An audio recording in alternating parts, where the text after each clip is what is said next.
Antes de meternos de lleno en la chaqueta, os quería mostrar esta particular manera de hacer cuero. Es muy interesante. Cogemos un tono grisáceo, medio hueso, y empezamos a puntear de una manera muy aleatoria, muy agresiva, haciendo las luces obviamente de la zona donde estamos pintando. Fijaos que cojo el pincel en una parte mucho más superior, sin tanto control. Lo que quiero es eso, es crear una forma de punteado, pero que no sea tan precisa como por ejemplo la porosidad de piel que ya hemos ensayado. Cuando tenemos este gris, pues podemos jugar muchísimo con él. ¿Por qué lo pongo en este gris? Porque ahora empieza la parte divertida y es entonar. Estoy cogiendo marrones, estoy cogiendo verdes y poco a poco, muy aguado, empiezo a teñir esa forma que estábamos haciendo.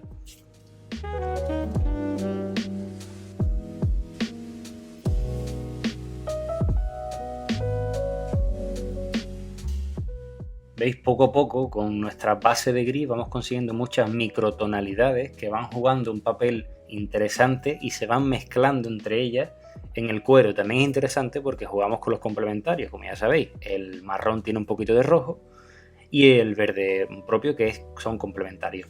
Pero podemos ir un pasito más allá y es decir, vale, nos enfocamos solo con una tonalidad, en este caso el verde, en las partes altas del cuero, donde da la luz. Y vamos a utilizar otro tono para las partes bajas de este sujetador de cuero. ¿Qué tono podemos utilizar? El que queráis, pero funciona muy bien el violeta o el morado en una superficie que también tenga verde. Crean para tu ojo un efecto de contraste bastante interesante y una combinación de colores muy curiosa y muy agradable a la vista. La verdad que no sé cómo explicarlo, pero esta combinación de verde y morado me gusta muchísimo. Tanto que luego en el rifle le metería un poquito más de caña y metería algunos arañazos en morado y vais a ver que es una combinación preciosa. Seguramente porque sean dobles complementarios, porque dentro del morado hay rojo.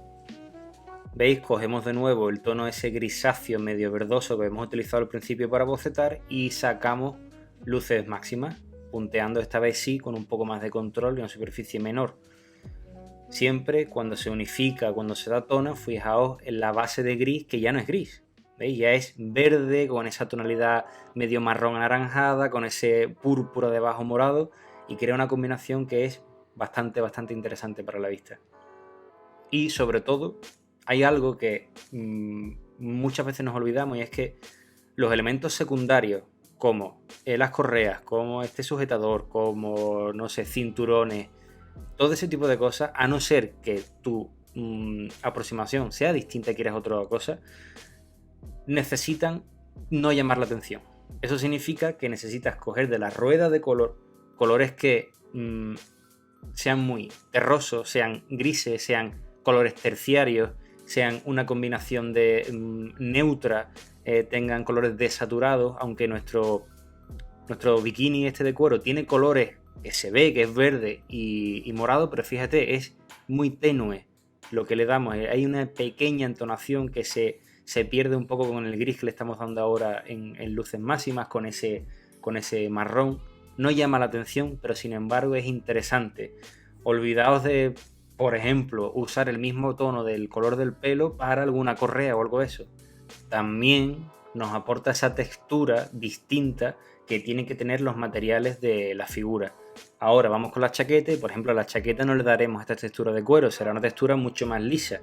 Y es interesante meter a la figura, pues eso, distintas texturas. Tiene un poco de metal también. El metal tiene sus micro brillos, micro arañazos y se diferencia totalmente de la piel, que tiene otra textura, del cuero, del rifle y de absolutamente todo lo demás. Ahora sí, vamos con la chaqueta verde. Para eso vamos a crear distintas tonalidades de verde, ya lo sabéis, partiendo de primarios. Vosotros podéis hacerlo partiendo de colores Vallejo, pero lo que sí que os pido es crear como 4 o 5 tonalidades de verde distintas para ir escogiendo la que queramos. Si os fijáis, aquí le he metido un poco de negro a este esmeralda que estábamos creando. ¿Por qué le meto negro? ¿Por qué desaturo? ¿Por qué oscurezco la mezcla, la base, digamos, de este material? Hay una regla, por lo menos para mí, que me gusta seguir, y es que me gusta crear tonos que no parezcan de juguete. Es decir, que no sean puros. Esto no es una regla en sí porque puedes romperla, ¿vale? Porque puedes salirte de esta regla si necesitas de verdad poner algún elemento de la figura que sea un color puro, por ejemplo, ¿vale? Cuando me refiero a puro, que tenga la mayor saturación posible, ¿vale? Que no esté añadido, por ejemplo, un blanco, un negro o un marrón o un otro color que lo desature, sino que ayude a saturarlo. Bueno, pues la idea es que una figura realista tiene muy pocos colores ultra saturados. Si nos fijamos en la figura, los colores más saturados que tiene, ¿cuál es? El rojo, ¿verdad? El rojo, el verde sí que es algo saturado, pero imaginaos que yo hubiese escogido un verde aquí muchísimo más saturado que el que realmente he escogido, que por cierto es saturado al final, ¿vale? Es algo saturado. Lo que pasa es que los dos colores compiten entre ellos. Esto en principio no es malo si es lo que tú quieres conseguir, pero tal y como yo veo esto y tal y como a mí me gusta interpretar la figura, lo que quiero hacer es meterle un verde que sea saturado pero que no reste protagonismo al resto de la figura y que sobre todo la haga realista. Esto es ciencia ficción, ¿vale? Pero te lo tienes que creer.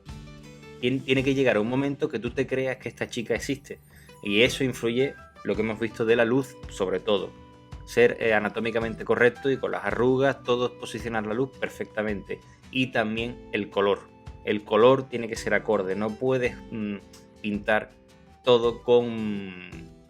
Yo lo llamo siempre con colores de juguete, que son estos colores ultra saturados, que son directamente del bote, pues yo que sé, amarillo más azul y ya está. No, tienes que mezclarlo con otros tonos, con marrones, como veis ahí. Fijaos la cantidad de verdes que he sacado para encima de la figura empezar a ver lo que quiero hacer, a ver qué verde quiero conseguir, porque esto puede seguir la ilustración, pero lo mejor, en este caso que ya tienes todo más o menos atado, todo tal, la ilustración tiene un verde distinto y yo quería aquí experimentar. Entonces, como veis, encima de la figura, ya estando la pintura húmeda, pues ahora cojo un verde con un poco más de amarillo, lo voy poniendo en las luces, luego en la parte trasera le meto un verde un poco más azulado, más desaturado. Voy jugando con eso porque quiero hacerme la idea de qué verde quiero, y para eso lo mejor es experimentar encima de la figura. Vale, y una vez que tenemos la capa base, pues toca meterle a pincel un poco más detallado. Vamos de lo general a lo particular. Cogemos un verde con un poco de negro, que tenemos ahí la mezcla, y empezamos de nuevo a trabajar en la silueta de nuestro brazo y también en las arrugas más prominentes.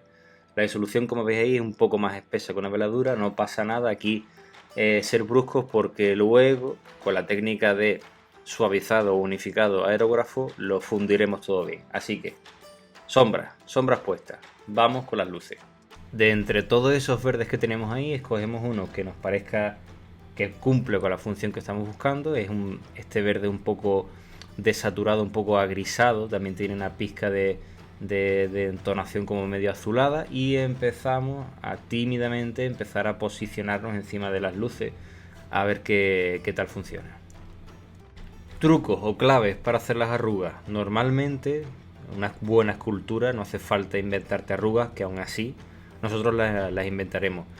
Tenéis que coger de nuevo y referenciar, copiar arrugas de chaquetas reales. Por ejemplo, en la forma del trazo que pegas es muy importante. Tiene que seguir la forma de una arruga realista. Casi todas empiezan y terminan en punta. No tienen este zigzag que a veces nos pasa cuando no tenemos mucho control y, por ejemplo, no tenemos las dos manos apoyadas en la mesa. Intentad hacer líneas limpias, trazos limpios, curvas, y poco a poco conseguimos hacer un bocetado más o menos así. Vale, cuando tenemos esto, aquí paras y ¿qué haces? Analizas tu trabajo y dices, vale, me gusta, está bien. ¿Qué es lo que le falta? Aparte de luces máximas, sombra, un poquito más de tono verde, saturación, le falta la luz secundaria que viene por aquí. Acordaos de la idea del principio, de esa parte tan esencial que era abocetar e inspirarse. Cuando nos inspiramos decidimos en el brazo meterle, y en toda la silueta de los objetos, meterle esa luz secundaria que puede venir pues del horizonte o del rebote de luz de una farola lejana o de...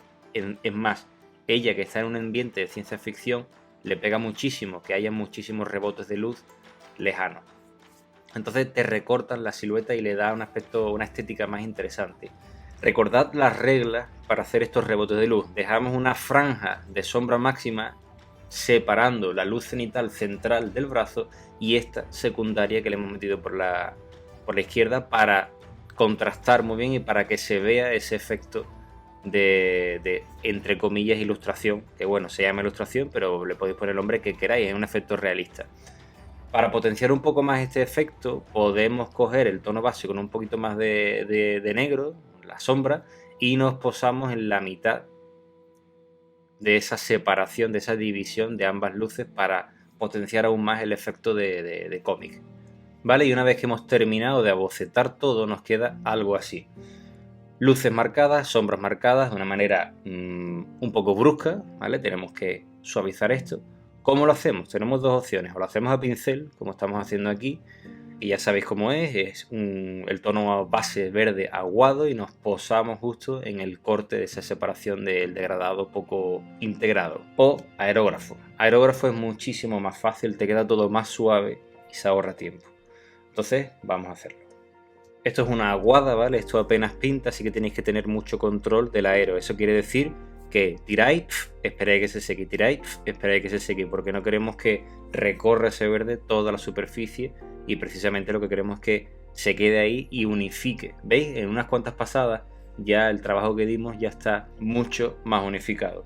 Tened cuidado de no pintar la piel, más adelante le pondría lo que tengo que ponerle ahora, que es papel celo, ¿vale? Para no pintar, y poco a poco, unas pasadas suaves, vais integrando. Esta técnica la verdad que es muy sencilla y muy rápida de hacer si tenéis aerógrafo, es porque todo el trabajo que tendríamos que haber hecho a pincel nos lo saltamos con esta técnica. Como siempre digo, he estado pintando primero sobre un brazo por cuestiones de motivación, práctica y para corregir errores solo aquí, practicar solo en este brazo. Cuando ya sepamos cómo hacerlo en este brazo, ya podemos hacerlo en el resto de la figura. Y aquí me estaba dando cuenta que precisamente la escultura está tan bien esculpida que por qué no sacarle luces directamente a aerógrafo y luego corregir a pincel. Una forma aún más rápida de abordar arrugas en una figura. Entonces me dispuse a ello. Aquí le he metido el aerógrafo, veis, un verde que es bastante claro, bastante con un valor muy alto. No os preocupéis porque aquí lo que quería era marcar bien las luces. Esto es siempre una experimentación. Al final descubrirás que cuanto más experimentes, más pruebes verdes o colores, más te arriesgues, al final más cosas aprendes. Como por ejemplo a saturar al final este verde tan con un valor tan alto, ¿vale? tan subido, que luego será muy fácil de saturar, ya sabéis cómo. Con la misma técnica que hemos utilizado antes para unificar, pero con un verde mucho más saturado. Se tiñen fácilmente los colores. ¿Veis? Y poco a poco nos vamos posando con este verde para crear las luces máximas. Y aquí ya es cuando me doy cuenta y digo, vale, el trabajo de pincel que hicimos al principio no era tan necesario si lo que vamos a hacer es precisamente sacar las luces con aerógrafo, porque fijaos lo fácil que salen. Ojo, porque la escultura está bien, está muy bien esculpida. Aún así, sin embargo, al final detallaremos algunas cuantas arrugas, microarrugas que el aerógrafo no llega. Aprovechamos y le damos también a la luz secundaria las otras partes de la chaqueta. Aquí recalcar una cosa, y es que el aero es perfecto. Si hay una cosa que destaca el aerógrafo es precisamente para hacer arrugas, porque es muy fácil en el ángulo adecuado que te saque, que te resalte una arruga, porque no tienes que trabajar apenas. Esto no es lo mismo con la piel o por ejemplo con los pechos o con otro tipo de detalles un poquito más libres a la interpretación, sin tantas ondulaciones, sin tanto volumen, ¿vale? Sin tantas aristas, porque precisamente lo que te da juego para usar el aerógrafo en una superficie y que te quede bien y que se necesite muy poco trabajo es eso, es aristas, es volumen. Y esto, las arrugas, son perfectas para no matarte y pasarte horas haciendo una a una las arrugas a pincel. Vale, y ahora, cuando tenemos esto, de nuevo analizamos y qué le falta. Aquí entra también un aspecto de color que podemos ahondar un poquito más en profundidad que ya hemos hecho anteriormente. Dices, vale, vamos a meterle sombra. La sombra que estábamos escogiendo es un verde con un negro, pero esto queda pobre. Se puede ir un pasito más allá. ¿Qué color escogemos? Ya lo sabéis, hemos estado hablando de él muchísimas veces. ¿Qué pega con un verde? Aparte de, obviamente, rojo, marrón, un morado. Un morado por las mismas explicaciones que os dije al principio con el cuero. Entonces, para la sombra le vamos a meter un morado, ¿vale? Un morado con negro.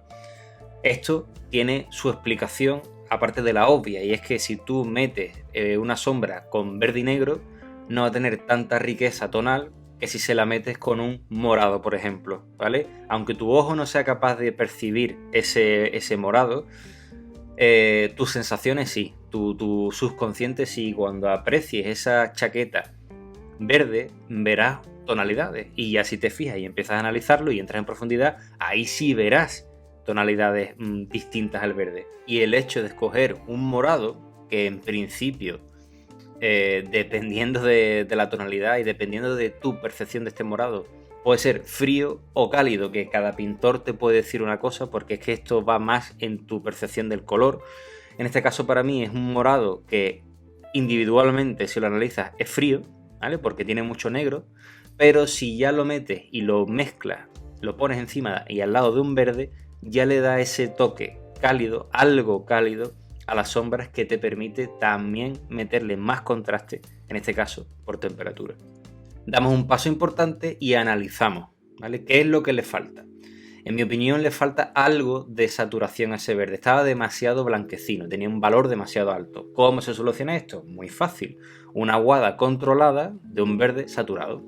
Y poco a poco teñimos esas luces que le dimos de un verde un poco más, con más juego, más interés. Aquí de nuevo consiste en encontrar el punto medio. Acordaos de la teoría del principio de que no quería mucha saturación, pero tampoco quiero tan poca, ¿vale? Hay que encontrar ese punto medio en el que está la clave.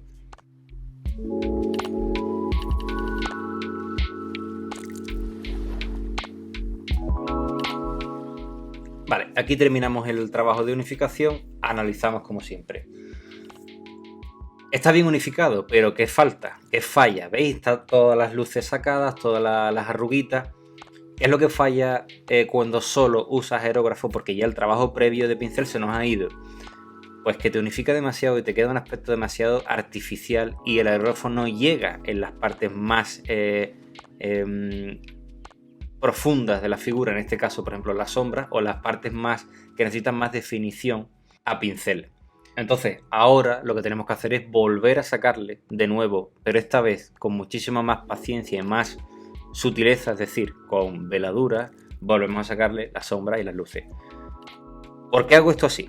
¿Vale? Aquí la pregunta sería decir, bueno, no te puedes saltar el paso del principio, que estábamos haciendo lo mismo que estamos haciendo ahora, que es definir a pincel y luego pues lo hemos cubierto a aerógrafo, ¿vale? Como lo de las arrugas, lo que has explicado tal. Vale, la respuesta para mí es sencilla, y es que al principio yo estoy perdido.